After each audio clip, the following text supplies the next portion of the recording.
babagsak sa'yo. Itong basahan na to, lalagay mo dito. Lagay mo dito. Tapos, kinakailangan, maaalis mo to nang hindi nababasa. Okay. Ng tubig. Okay. Okay. Ayan, din ha. Kailangan hindi yun mababasa ha. Okay, ganito ba? Sige. Okay na ba to? Sige, gawin mo na. Ay, gusto mo, paano ito may lalabas yung tubig na hindi mababasa? Ay, mali. Siguro ito ganito. Ano ito ba? Ang hirap naman itong challenge ko na to. Kasi siya kasi. Ganito ba?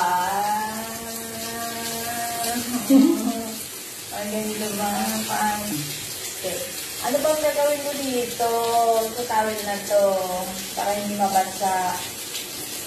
Kainin mo.